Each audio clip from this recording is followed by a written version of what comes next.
Hi, this is frudua.com. I received a lot of requests about making a video about how to adjust the height of the string on a Stratocaster, which you know is different from other guitars, just like for example Gibson guitar, because Stratocaster has cellos that can be adjusted in height individually. This is a fantastic thing for us because it allows us to tailor the setup to our needs and also has an impact on the tone. But I understand that it might be tricky for someone. At the end of the video you will be able to perform the height of the saddles and the action on the Stratocaster in total relax and total knowledge of what you are doing. The Stratocaster bridge is a very simple device. You have 6 screws that hold the bridge on the top of the guitar, and you have other 6 screws that allows you to adjust the intonation, which is something that you have to do after what we are covering in this tutorial.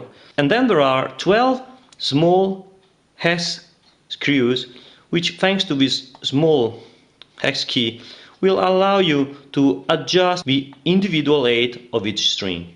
By turning counterclockwise, you lower the height. By turning clockwise, you rise the height. A correct setup must cover, first of all, the neck relief through the truss rod adjustment, and then adjusting the bridge, adjusting the nut, and then the intonation. So the guitar is at the point that we already adjusted the neck relief with a light relief, and we just have to take care of the bridge saddle height. Now you remember that we already covered in our video how the strings vibrates. The string is fixed at both sides, and when it vibrates it forms an ellipse pattern like that, which has its maximum width in the middle, which on the guitar corresponds to a 12th fret. So you probably know that the fretboard has a radius. Its radius is not flat. And this radius is different for each guitar. For example, the old Strats are 7.5 inches. The new ones are 9.5. And then you go up with other guitars, just like the Gibson's one, for example, are 12, up to modern stuff, which arrive to 16 inches radius. But the Strats have this kind of radius, which is one of the more radius fretboard ever, especially the oldest one, this one. So we said that the biggest string has a wider string vibration pattern than the smaller ones. So when we set the height of the saddles at bridge on the Stratocaster, we will have to decrease proportionally the height of the string as long as we go toward the smaller ones. This means that this string, the low E strings, will be higher on the fretboard than the high E string. But we will encounter a problem with bending, because if we lower the string too much on such a reduced fretboard, while doing the bending, it will happen that the string will cross over the fretboard and stop at the half of our bending. So the goal of this video is exactly to learn to set up all these things as a compromise to have the best tone, the best action ever, and not have the problem with the bending. Now, as for me, it's very important that you train your eyes so you're totally independent in doing the setup of your guitar. Let's use a trick to let you understand better what I mean. Let's draw 6 lines on a sheet of paper, just like this, so that you simulate the strings. Let's now cut the piece of paper. Let's take the guitar, some adhesive paper, cut some piece, cut another piece, and place it on the other side, here, and then put it here and here. Now check how the lines rise at the horizon, that way. This is what we want to recreate with the strings, the same effect.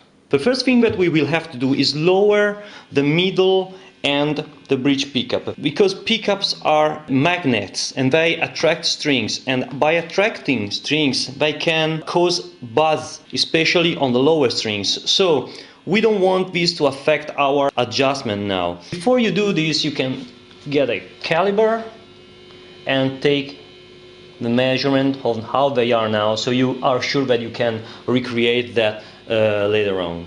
You remember that we have to keep the lower string higher, or they will rattle on the fretboard. And you remember that we cannot keep the higher strings too low, because otherwise they will stop during the bending. So we will set up the 8 of the D and G strings first.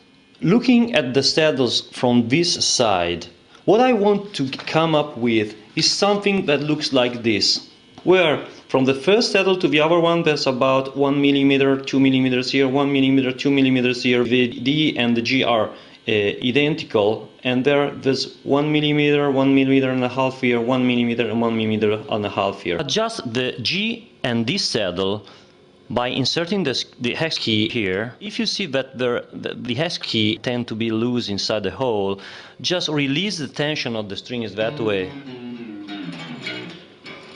You know, so it will work faster and easier. Just raise the action of the D and G strings how you like it.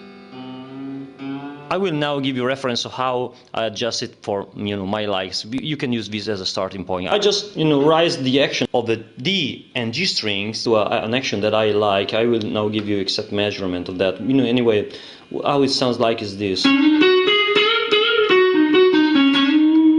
I don't feel any buzz, I feel comfortable, it's soft enough, so it's okay for me. I'm giving you the measurement from the top of the frets and the top of the strings, not the bottom, the top. So the G string is 2.3 and the D string is 2.8 at the last fret. This is something that is good for me, maybe not good for you, but you can experiment with that. Now follow me carefully. We have the G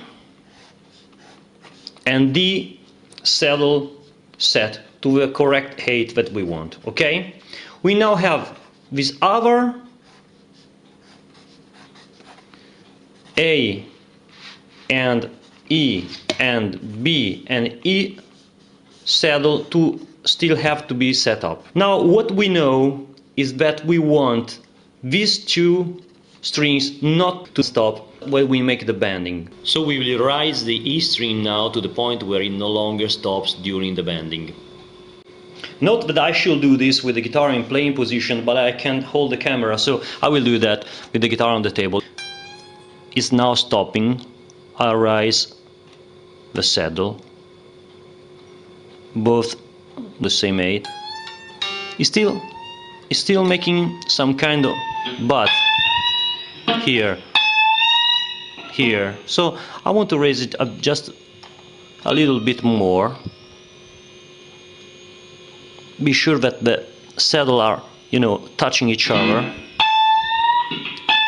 Okay, let me tune this string.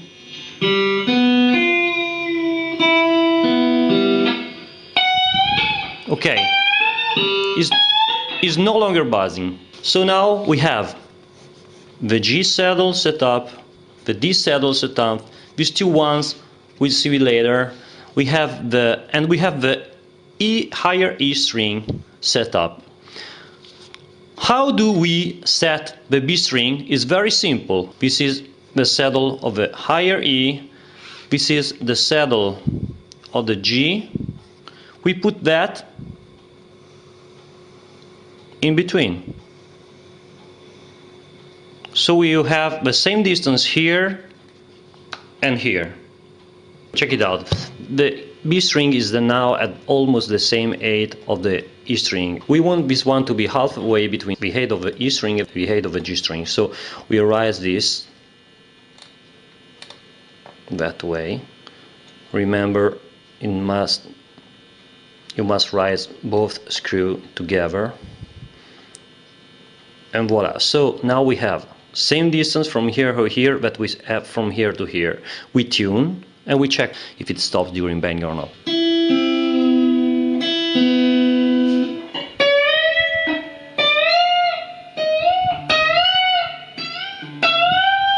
It tends to slightly buzz in the higher part of the bending, but for me it's okay. So what we ended up is that now we have 4 saddles adjusted.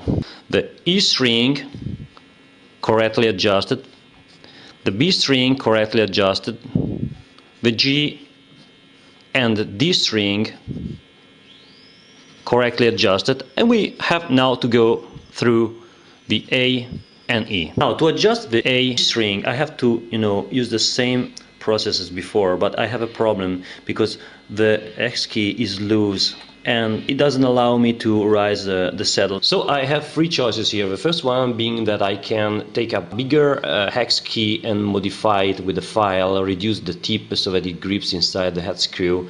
The second one is to cut the last 3-4 millimeters of this hex key to see if a newer part, not worn out part, will get inside the hole. And the third one is the one that I'm going to show you now. Release the tension of the string that way. Insert the X key and bend it a bit aside so it makes more grip. Okay, I'm raising this one, check it out, so that I have about 1 millimeter here lower.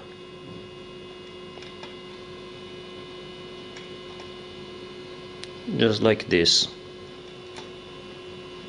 And then I tune again. I'm now going through the low B string.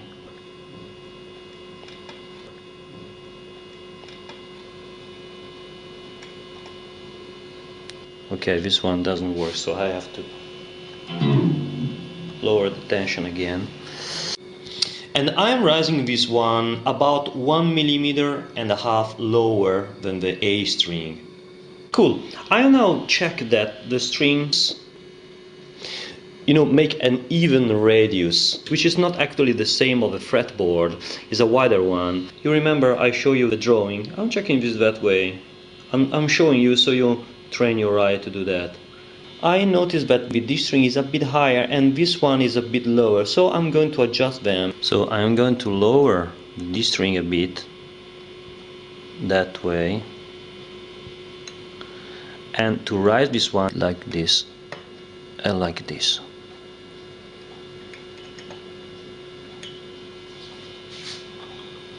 So this is what I ended up with.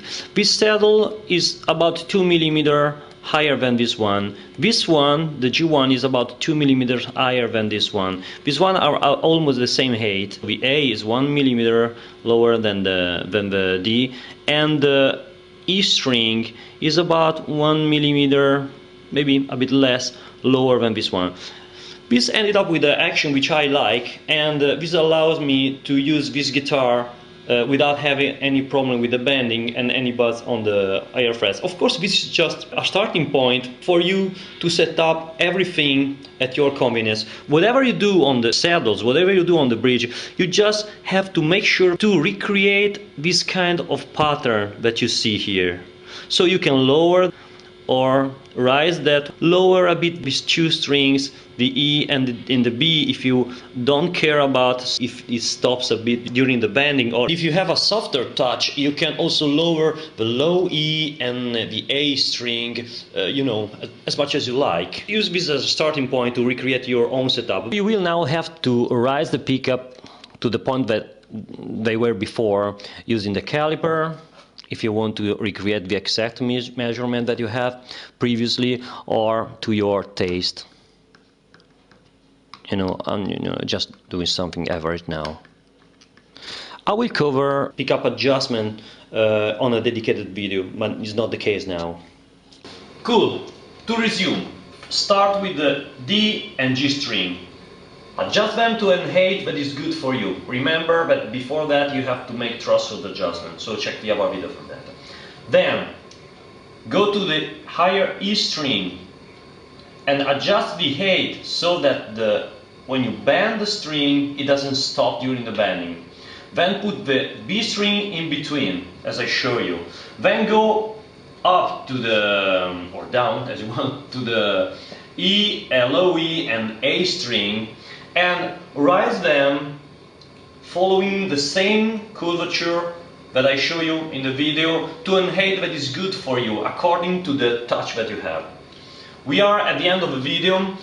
I need to tell you that there are some other very light adjustment to be made to the height of the strings when we are going through the pickups adjustment, but I will show you that after I made the video on the pickup adjustment, because these are important for those of you who like to have a very even and balanced tone on each string, on each portion and on each fret of the fretboard. Thanks for staying with me and see you in the next video. Ciao, bye!